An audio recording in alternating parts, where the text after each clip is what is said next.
शेतकरी मित्रांनो, राज्यातील नवीन पीक विमा योजना आणण्याचा वाट शासनाने घेतलेला आहे. याच्या संदर्भातील जी-आर निर्गमित केलेला आहे मित्रांनो. जवळपास जसे की 700 कोटीच्या आसपासच्या जसे की चुना आता शेतकऱ्यांना या खरीप हंगाम 2025 मध्ये लागणार आहे. मित्रांनो, शेतकऱ्यांना 1-1 रुपयाची मदत व्हावी म्हणून शेतकरी या ठिकाणी प्रतीक्षित आहे.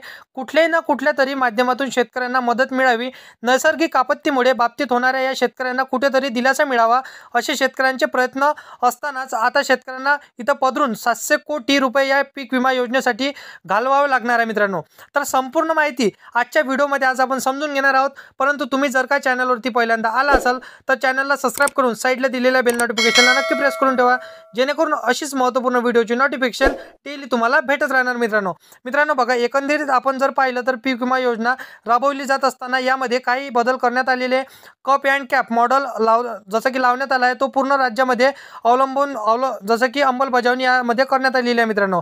देशामध्ये सुद्धा काहीतरी हाच मॉडेल वापरला म्हणून केंद्र शासनाच्या जसे की सजेशन देण्यात आलेलं आहे. अखेर याच मॉडेलमुळे शेतकऱ्यांना इथं बाधित करून राज्यामध्ये ही पीक विमा योजना बदल करण्यात आलेला आहे. नवीन पीक विमा योजनेचा जसं की आणण्यासाठीचा घाट इथं जी-आर निर्गमित करण्यात आला होता आणि आल्यानंतर या नवीन पीक विमा योजनेमध्ये बदल काय केला आहे तर फक्त शेतकऱ्यांना दिली जाणारी 1 रुपयाची पीक विमा योजना बंद करण्यात आला. योजना जशी आहे तशीच, फक्त त्यामध्ये शेतकऱ्यांना हिस्सा भरण्याची तरतूद करण्यात आलेली आहे. मित्रांनो, एकंदरीत आपण जर पाहिलं तर जवळपास 1,70,00,000चा आसपास, समजा 1.5 कोटी लोकांना, 1.5 कोटी खातेदारांना किंवा 1.5 कोटी इथं पॉलिसी या पीक विमा योजनेअंतर्गत भरावा लागणार आहे. आणि भरण्यात आल्या तर आता सरकारचं म्हणणं येत आहे की यामध्ये बाद किंवा जे काही बोकस पॉलिसी मोठ्या प्रमाणात भरण्यात आल्या, जुने विषय काही होते, पहिले कुठेतरी ते बॅलेट पेपरमध्ये मतदान करत होते तर पेट्या बदलल्या जायच्या, जसं की भरपूरशे इथं फ्रॉड व्हायचे मित्रांनो. तर गोष्ट बऱ्याच साऱ्या चर्चेत येत होत्या. त्यानंतर आली, त्यानंतर काही जसे की वरती विश्वास पूर्णपणे इथं उडून गेला. त्यानंतर त्या माध्यमातून मतदान घेतो. जर ग्रिष्टक आलेली असतील तर या सारखंच ग्रिष्टक आणि या कारण ग्रिष्टक आलं तर सगळे तुम्हाला कृषी योजनांचे लाभ बंद केले जाणार. ग्रिष्टक नाही तर PM किसानचा लाभ मिळणार नाही. कारण जसं की मित्रांनो बघा, इथं ग्रीक नाही तर तुमचं सगळं जे काही आहे ते ग्रिष्टक करता फार्मर ID आणणं आणि त्याचं फार्मर IDचं तुम्ही जसं की पीक विमा योजना राबवण्यात आली, त्यानंतर जसं की बोगस पॉलिसी अशा काय जनरेट होतील तर अशा देखील तिनं सांगितल्या. जसं की प्रश्नचिन्ह या ठिकाणी निर्माण होणार आहे.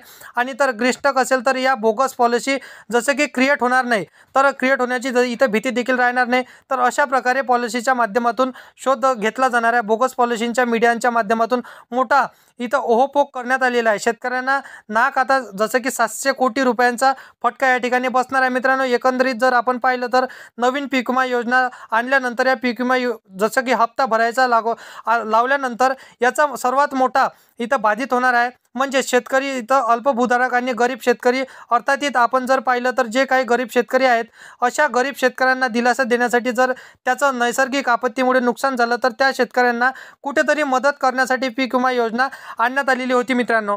तर त्यानंतर काय असा उद्देश अल्पभूधारक शेतकऱ्यांना दिलासा देण्यासाठी, तर दर हेक्टर 15-15 हेक्टर जसं की भरणारे आजही भरतात. भरपूरशे इथं शेतकऱ्यांना त्यामध्ये काही एक फरक पडणार नाही. परंतु जे अल्पभूधारक शेतकरी त्यांचे 1 हेक्टरपर्यंत असेल तर 2 हेक्टरपर्यंत असेल, समजा 3 हेक्टरपर्यंत असेल तर अशा शेतकऱ्यांना कुठेतरी दिलासा मिळत नाही.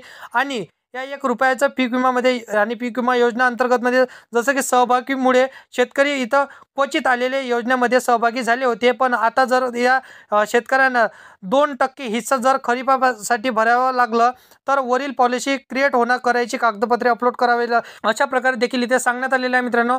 त्याचबरोबर बघा शेतकरी मित्रांनो, काही खर्च देखील इथं करावं म्हटलं तर एकतरी शेतकरी त्या योजनेकडे वळणार नाही. आर्थिक योजनेत जसे की गरीब शेतकऱ्यांना बाहेर काढण्याचं काम या योजनेअंतर्गत झालेलं आहे. आणि गरिबांसाठी बंद करण्यात आलेली किंवा गरिबांना बाजूला ठेवून किंवा गरीब शेतकऱ्यांना, जे काही शेतकरी खरोखर इथं गरजूवंत शेतकरी असणार आहे अशा गरजूवंत शेतकऱ्यांना बाजूला ठेवून राबवण्यात येणारी पीक विमा योजना म्हणून या नवीन पीक विमा योजनेला पाहिलं जाऊ शकतात, जसं की संबोधन जाऊ शकतं. अर्थी इथं योजनेतून फक्त आणि फक्त जे काही लोक पैसे पैसे भरू शकते. म्हणजेच ज्यांच्याकडे सुविधा आहे किंवा ज्यांची इथं एपक असणार आहे, जर नाही मिळावं तर असं कारण जसं की 1 रुपयामध्ये पीक विमा भरत असताना सुद्धा पीक विमा कंपन्या शेतकऱ्यांना 1500 रुपये किंवा जसं की मित्रांनो 12,000 रुपये देऊ शकतं.